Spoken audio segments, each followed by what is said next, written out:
페이지 다니엘서 10장입니다. 다니엘서 10장 10절에서 17절까지의 말씀입니다. 다니엘서 10장 10절 제가 먼저 읽겠습니다. 한 손이 있어 나를 어루만지기로 내가 떨었더니 그가 내 무릎과 손바닥이 땅에 닿게 일으키고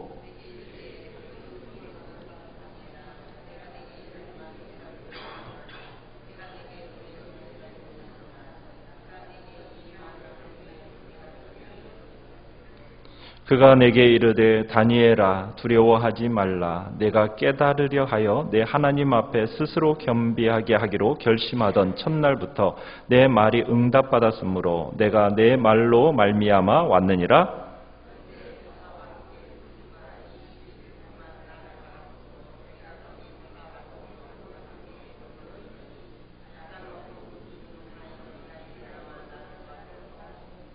이제 내가 마지막 날에 내 백성이 당할 일을 내가 깨닫게 하러 왔노라. 이는 이 환상이 오랜 후의 일임이라 하더라.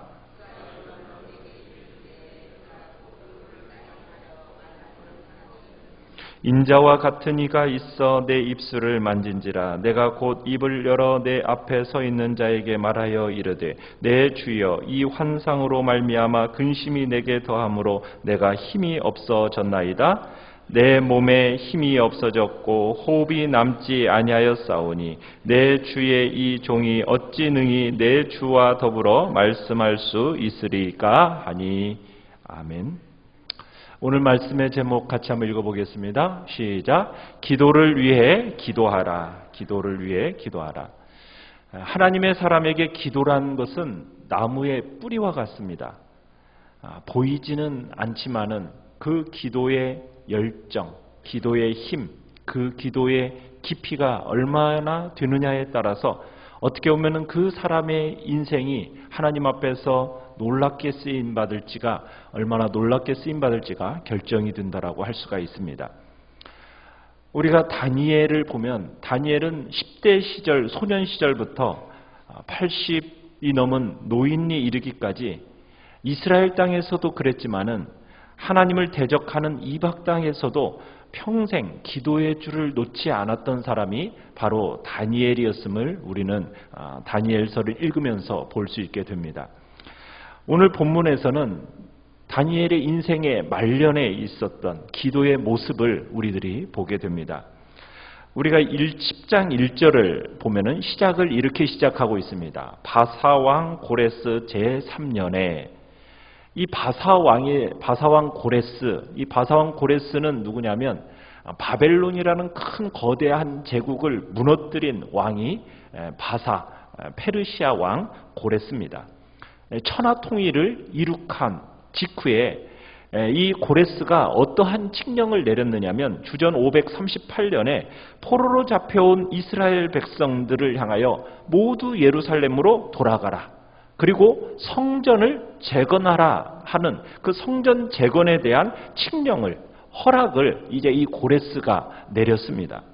그래서 1절에 이 고레스 3년이라는 얘기는 고레스의 이 칙령이 발표된 이후 2년이 지난 때란 이야기입니다. 이때 다니엘의 나이는 거의 적어도 90세라는, 우리가 90세라고 추정할 수가 있습니다. 다니엘은 귀환하는 이 백성들과 함께 예루살렘으로 돌아가지는 않았습니다. 아마도 이미 90이라는 고령의 나이가 되었기 때문에 이스라엘까지 거기까지 긴 여정을 감당한다라는 것은 쉽지 않았을 것입니다. 그래서 아마 돌아가지 않았고, 거기다가 또 하나님께서 바사에 남아 있으면서 이스라엘 백성들을 계속 돌보고 또 계속 그 바사 정부에 거룩한 영향력을 미치라는 하나님의 어떤 인도하심이 있었기 때문에 그 인도하심을 따라서 그런 결정을 내렸을 것입니다. 다니엘은 그런데 어떤 이때 특별한 영적인 부담감을 가지게 됩니다. 그러면서 2절, 3절을 한번 보시면은 민족을 위한 금식 기도에 이 다니엘이 들어가게 됩니다. 자, 얼마 동안 금식 기도를 했다라고 이야기하고 있습니까? 2절, 3절을 보면은 세일에면은 얼마입니까? 3주입니다. 3주. 3주나 되는 시간을 슬퍼하면서 또 뭐 하면서요? 금식하면서. 그러면서 90이라는 고령에 지금 이 기도를 해나가고 있는 겁니다. 왜 그랬느냐면 지금 고레스 칙령으로 말미암아 이스라엘 백성들이 예루살렘으로 귀환을 했어요. 그런데 실제로 귀환한 백성들은 약 5만 명 정도밖에 되지 않는 아주 적은 숫자에 불과했습니다. 그리고 이 귀국한 사람들이 성전 재건이라는 공사를 하게 됐는데 3년쯤 되었는데 답보 상태에 이르게 된 겁니다. 이스라엘이 다시 강성해지는 것을 주변의 그 다른 부족들이 두려워했어요.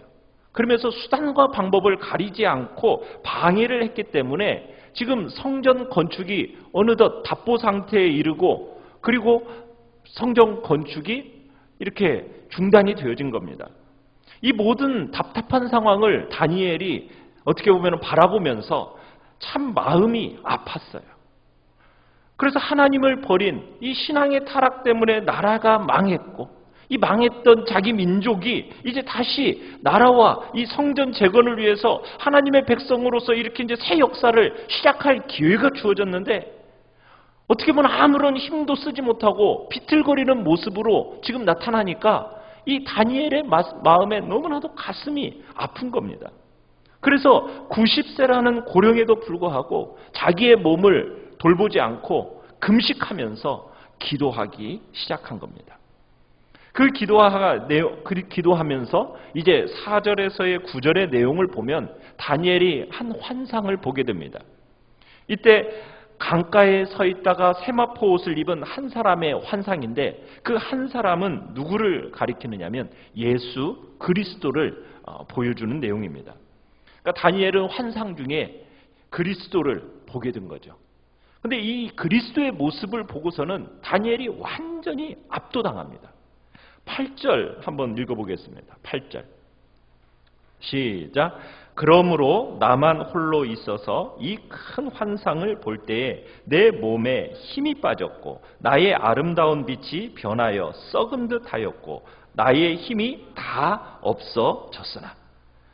지금 예수 그리스도의 그 환상을 보는 순간 너무나 압도당하여서 인간적인 힘, 인간적인 의지 다 무너지게 되었다는 겁니다. 여러분, 다니엘은 세상적으로 보면은 굉장히 높은 자리에 있었던 사람 아닙니까? 총리에까지 이르면서 그 자리를 꿋꿋이 지키고 자기를 감당했던 사람이었어요. 그런데 하나님의 영광과 딱 맞닥뜨리자 그 모든 것이 아무것도 아니라는 것을 알게 된 겁니다. 나의 아름다운 빛이 어떻게 되었다고요? 변하여 썩은 듯했다.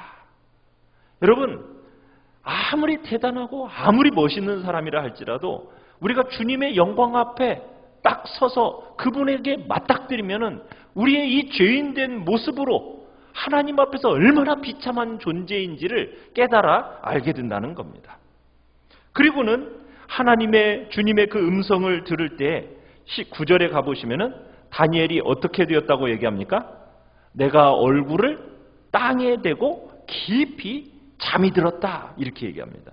여기서 잠이 들었다라는 얘기는 혼절했다는 얘기입니다. 기절했다라는 거예요.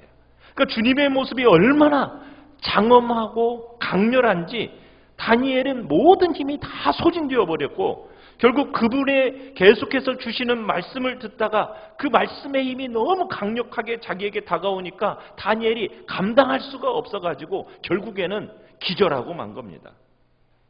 여러분, 누구든지 전능하신 그 하나님의 임재를 직면하게 되면은 그 누구도 멀쩡한 사람은 하나도 없습니다. 그 하나님 앞에 다 무너지고 쓰러질 수밖에 없는 존재가 우리 인간이라는 겁니다. 주님의 임재를 보고 주님의 음성을 듣다가 다니엘이 기절을 하니까 하나님께서 잠시 쉼을 누리게 하십니다.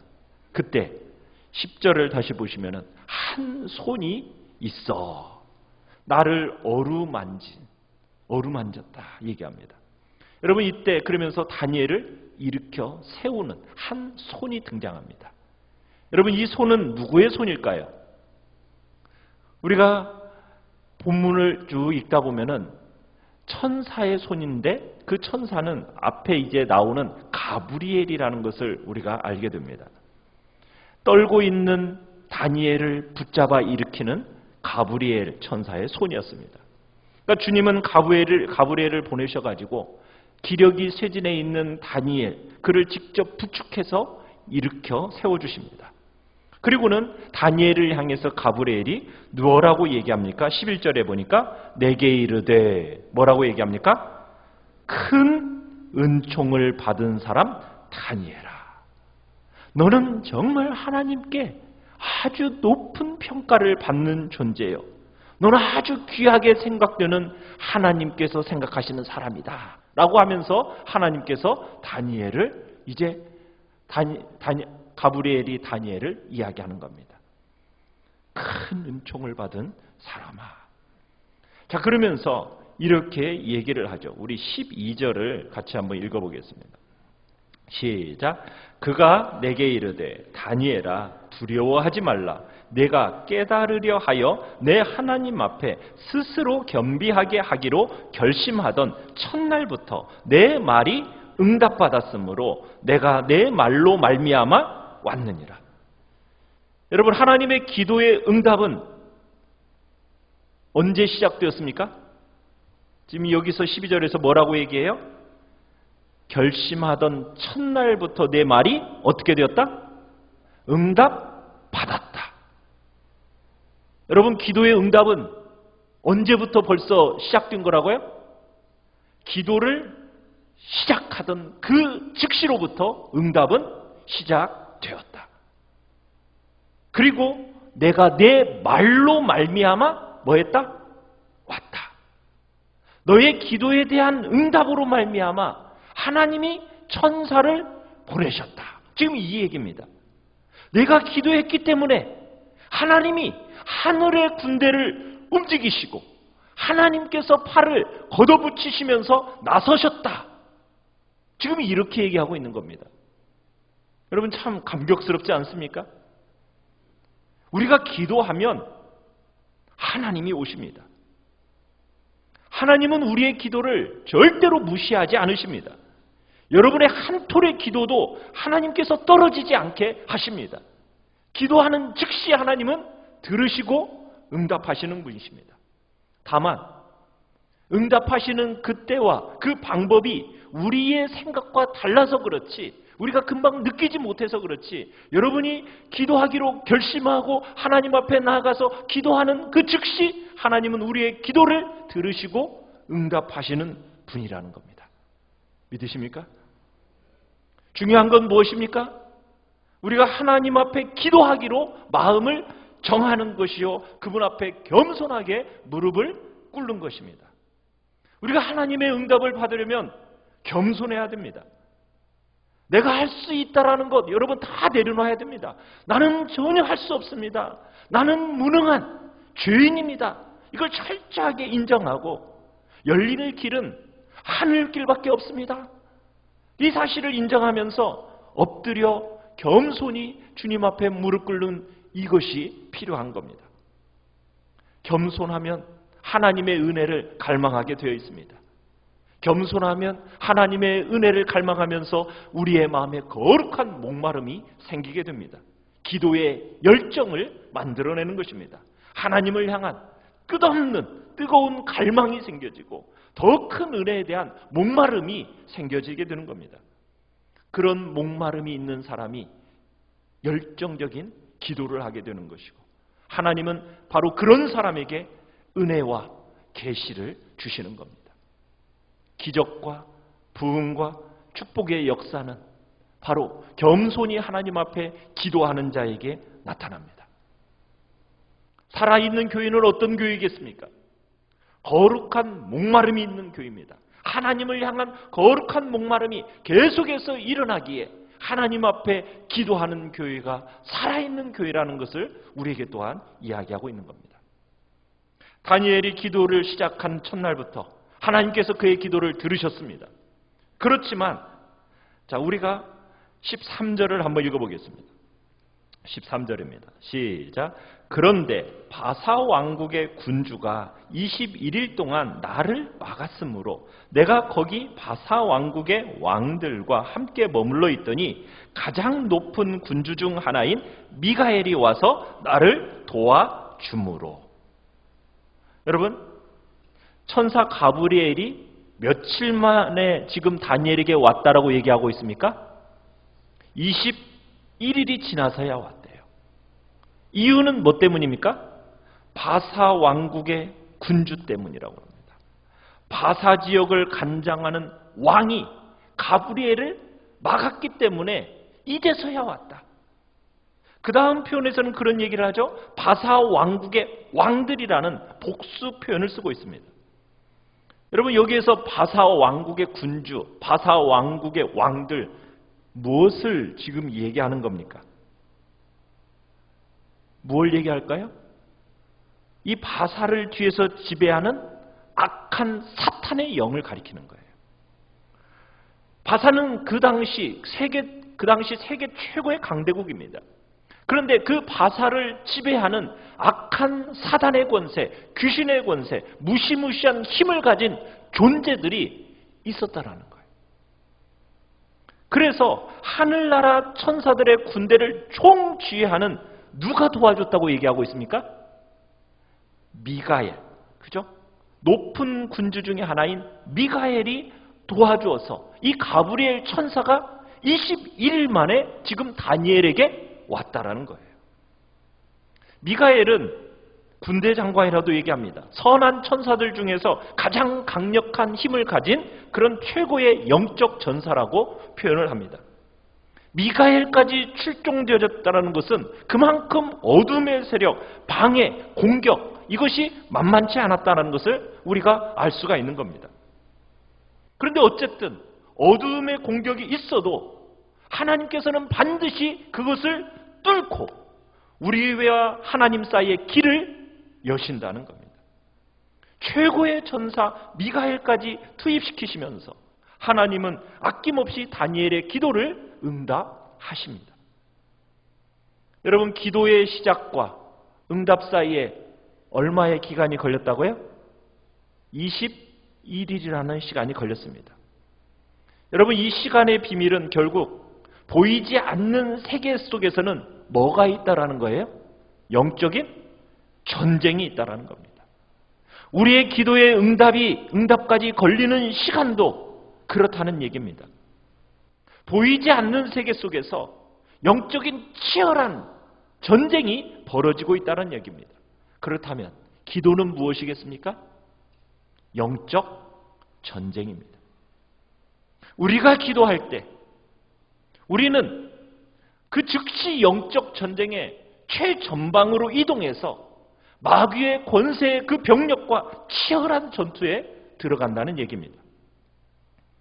사탄은 우리가 그 기도하는 그 전투에 참여하려는 것을 어떻게 하겠습니까? 필사적으로 막고 방해하는 것입니다. 그렇기 때문에 우리는 기도할수록 이 기도에 대한 위축이 되어서는 안 됩니다. 기도가 오히려 더 뜨겁고 더 적극적으로 기도해서 이 사탄의 세력을 몰아내야 되는 겁니다. 사랑하는 성도 여러분, 기도하는 사람은 이 영적인 실상에 대해서, 영적 전쟁의 실상에 대해서 알고 있어야 됩니다. 구체적으로 파악하고 있어야 됩니다. 왜요? 우리의 싸움은 혈과 육의 싸움이 아닙니다. 혈과 육이라는 건 뭡니까? 우리는 사람과의 싸움이 아니라는 얘기입니다. 그래서 성경은 뭐라고 얘기하냐면 사람에 대해서 너희 스스로가 정죄하지 말라고 얘기합니다. 우리의 싸움의 대상은 사람과의 싸움의 대상이 아니기 때문입니다. 전쟁 앞에서 드러나는 하수인보다도 뒤에서 조종하는 세력이 있다는 거예요. 그 세력을 찾아내서 제거하는 싸움이 우리의 싸움이라는 겁니다. 그래서 예수님도 죄와 타협하지는 않으셨지만 죄인들에 대해서는 어떻게 여기셨습니까? 불쌍히 여기셨습니다. 그래서 우리는 사람과 싸워서는 안 되는 겁니다. 사람에게 너무 예민하게 반응해서는 안 되는 것입니다. 왜? 그 뒤에 항상 뭐가 있다라는 것을 기억해야 됩니까? 악한 세력이 있다는 걸 기억해야 됩니다. 아무리 악하고 아무리 못된 사람이라 할지라도 그 뒤에 악한 세력이 있는 영적 전쟁이라는 것을 생각한다면 우리는 그 사람에 대해서는 불쌍히 여기고 우리가 싸워야 할 대상은 그 뒤에서 조종하는 영적 세력과 싸워야 된다는 것을 우리는 기억해야 되는 것이에요. 마귀는 오늘날도 자신들의 부하들을 여기저기 다 풀어놓고 우리의 삶에 또 우리의 여러 정치, 경제, 문화 속에 간섭하면서 혼란을 일으키고 있습니다. 어마어마한 영적 전쟁, 이것이 모든 시대와 모든 사건마다 그 배후에서 벌어지고 있음을 우리는 알아야 된다는 얘기입니다. 우리는 기도가 중요하다는 거 잘 압니다. 여러분, 그런데 정작 기도를 하려고 하면 얼마나 어려운지 여러분 잘 아시죠? 기도하려고 하면은 여러분 끊임없이 딴 생각이 우리에게 파고듭니다. 자꾸 졸립습니다. 지루해진 마음이 듭니다. 여러분, 이렇게 기도가 어려운 거예요. 왜요? 이유가 뭐라고요? 기도가 영적 전쟁이기 때문입니다. 우리의 기도를 막고 우리가 기도하는 것을 계속 공격하면서 악하고 강한 그 마귀의 세력이 우리를 끊임없이 기도를 방해한다는 거예요. 왜? 우리는 연약한 인간인데 하나님이 즉각적으로 개입하시도록 만드는 그 도구가 뭐기 때문에? 기도이기 때문에. 사탄이 그걸 누구보다도 잘하는 거예요. 우리는 힘이 없는 존재인데 우리가 기도하면은 성령께서 우리를 붙들어 주시면서 하나님의 나라를 확장시켜 나가니까 그걸 누구보다도 사탄이 아니까 우리가 기도의 자리로에 나가서 엎드리는 것을 사탄은 치를 떨면서 두려워하는 겁니다. 그래서 어찌하든 자신의 모든 수단을 동원해 가지고 필사적으로 방해의 공작을 펼치려는 것이 바로 사단이 기도를 막는 겁니다. 사탄은 우리가 기도하는 거 방해합니다. 오늘 본문을 보면 하나님의 천사들이 응답을 가지고 오는 것, 그것도 사탄은 방해합니다. 하나님이 정말 기도 응답으로 우리에게 그 말씀을 주시면은 그 말씀은 능력이요 생명입니다. 우리가 하나님의 말씀을 듣는 순간 기적이 일어나고 능력이 충만해지는 것, 그걸 사탄은 누구보다도 잘합니다. 그러니까 어떻게 해서든지 하나님께로부터의 그 음성을 듣지 못하도록, 하나님의 말씀을 받지 못하도록 계속해서 방해해 나간다는 사실입니다. 사탄의 방해가 그토록 거센 것을 보면 여러분, 기도가 그만큼 얼마나 이 악한 세력의 치명적인 도구인지 무기인지를 우리가 알 수 있는 것입니다. 그래서 우리는 기도해야 됩니다. 특별히 기도를 위해서 기도해야 됩니다. 우리 교회가 한 덩어리가 되어서 기도해야 됩니다. 그 기도 속에서 성령께서 우리에게 힘을 부어주십니다. 우리의 기도를 통해 방해하는 그 마귀의 공격, 기도로 말미암아 돌파해야 합니다. 영적 전쟁의 승패가 어디에 달려 있다고요? 기도에 달려 있습니다.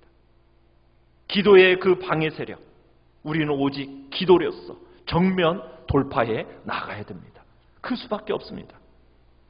다니엘의 그 강력한 기도, 마귀의 방해에도 며칠 동안 금식 기도를 했다고요? 세 일해 동안 21일이나 그러면서 응답이 지체되었어요. 21일 동안 금식하고 그러면서도 끝까지 기도하고, 여러분 그 결과 놀라운 승리의 모습이 여기서 나타나게 되는 것입니다. 하루 이틀 하다가 지쳐서 포기해버리면 여러분 이 위대한 승리가 여기에 기록되지 못했겠죠. 여러분이 그동안 기도를 하다가 방해받고 여러분 공격 당하지 않으셨습니까? 우리가 정말 우리의 몸을 자꾸 피곤하게 하고 생각을 어지럽게 하고 우리로 하여금 분주하게 만들어서 시선을 분산시키고 뜻밖의 상황을 일으켜서 우리의 마음을 사납게 하고 지치게 만드는 여러분 그런 시도들 경험하지 않으셨습니까? 모처럼 기도하려고 마음먹었더니 예기치 않게 부부간에 싸움이 터진다든가 아니면은 자녀와 사소한 문제로 언쟁을 벌이게 된다든가 그러면서 우리의 마음을 격하게 만들고 그 격한 감정, 기도가 제대로 될 리가 없죠. 그런 크고 작은 방해가 우리에게 끊임없이 나타나게 만든다는 거예요. 여러분, 그럴 때 포기하지 말아야 됩니다. 지치지 말아야 됩니다. 그럴 때일수록 더욱 어느 자리에 서 있어야 된다고요? 기도의 자리에 서 있어야 됩니다. 하나님의 자녀된 여러분이 하나님의 아버지의 이름을 부르는 순간 이미 우리의 기도는 하늘 아버지의 마음을 움직이고 있습니다. 이미 여러분의 기도의 응답으로서 하나님은 하늘을 움직이시고 여러분 안의 삶의 가정과 직장과 우리 교회 안의 모든 영적인 적조를 다 걷어내고 계십니다. 여러분을 그토록 두렵게 하고 슬프게 하고 힘들게 하던 그 모든 어둠의 세력이 지금 여러분의 기도와 함께 물러가고 있음을 믿으시기 바랍니다. 지치지 마십시오. 더욱 힘써 기도의 자리에 나아가십시오. 그래서 마침내 승리의 자리에 모두 다 서게 되는 복된 역사가 우리 귀한 성도님들에게 있기를 간절히 축원합니다. 우리 시간 같이 찬양하며 나아갑시다.